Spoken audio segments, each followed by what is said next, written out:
story of Avatar: Frontiers of Pandora is about Sarentu. These children were taken from their clan at a really young age, and they've been brought up in a human RDA facility. The game starts with you actually in school.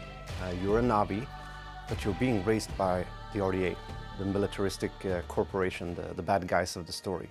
So they're kind of divorced from their culture and their people and brought up to use human weapons and to understand humanity. When the game starts and you actually step onto Pandora for the first time, you're Navi, you're of this world of Pandora, but you've never been there. And you have to learn everything and unravel the mysteries of your past, what happened in school, who put you there, and deal with the trauma that upbringing actually brought.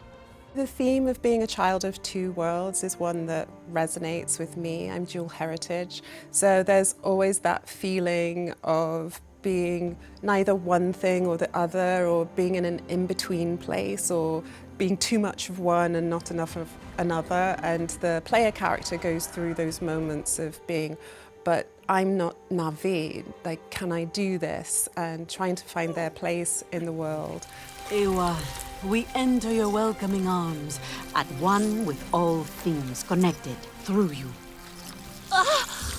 Guide this traveler, bring them to the heart of the nest. It's about their journey to becoming Navi and finding out what that means for them. So we do have 3 other clans that they meet. There are the Aranahe, who live in a sort of rainforest climate. They weave silk and they're very elegant and, you know, sort of the poet type artist clan. Then there are the Zeswa. They live in symbiosis with these huge placid creatures called Zakru, and their tents lean up against the side of these creatures for warmth and protection from the winds that travail the grasslands they live on. And they are bright and bold, but they like to party. The third clan are the Kamatire, and they live in the clouded forest, so they're a reclusive, mysterious clan. They are surrounded by moss and fog and sort of pine trees, and the character of the clan kind of reflects that, so they're more wary of strangers, both as a culture and for story reasons. So there's a mystery surrounding the Kamatire.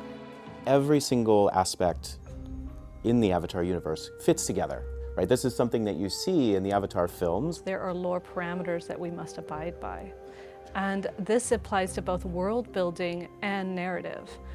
When we started the project, Lightstorm sent over a vast amount of information, everything from the Pandorapedia to Navi cultural information. And I was surprised that it included taxonomy and biological mechanisms and all sorts of information. They've done research on everything. There's an incredible amount of detail in the game. Everything from the choice of the Navi clothing that they wear, to the places that they live, to the tint of their eyes, to the animals and how they fit within the environment and how they've evolved to their surroundings. In the world of Avatar, everything must be backed by science. There can't be any fantasy technology or seemingly magical creatures or plants. So our content creation team uses Earth technology and sciences as a foundation when creating new content. Creating new wildlife was an enormous endeavor, and it was a really big collaboration with the Lightstorm team that made this happen. The same people who have worked on the films to create the wildlife have helped us create the wildlife here. The Soundblast Colossus, as we showed in our trailer, is this enormous kind of almost Stegosaurus-looking style creature, and it has these air kind of vents, and it can actually use the wind of the upper plains. It's adapted to use that, to actually suck it in and then blow it out, and it actually creates kind of an attack because it's such a force and such a kind of sonic resonance that it actually disorients nearby things and kind of makes them go away if it feels threatened. You have the clouded forest, which is foggy, damp, a little bit cooler, and you'll notice that all of the animals and all of the plant life have adapted to shorter sight lines, muffled sounds, a damper environment, and then the clans reflect that too. And so all of these details really meld together into something that I think if you look really closely, you can really tell how much care and how much thought has gone behind everything. So the Avatar universe is broad and beautiful, and it offers us this mirror to our own world. On our planet, we're dealing with climate change and, very extreme weather conditions. So obviously we've incorporated that into the story because we're right there at the events of the movies, but we're also incorporating it into gameplay. You attack bases and liberate the land, right? But when you do that, pollution also drops, and that changes everything, your power, everything you can harvest, the crafting loops, and there's other gameplay and facilities that you get access to. Pandora is more than just what they see in the movie. It is a huge world. There's loads of opportunities to tell small stories and big stories, and also reflect on ourselves, our place within the natural world, how we interact with it. The Avatar universe has a lot of real-world correlations, which also serve as a warning on our own behavior on Earth.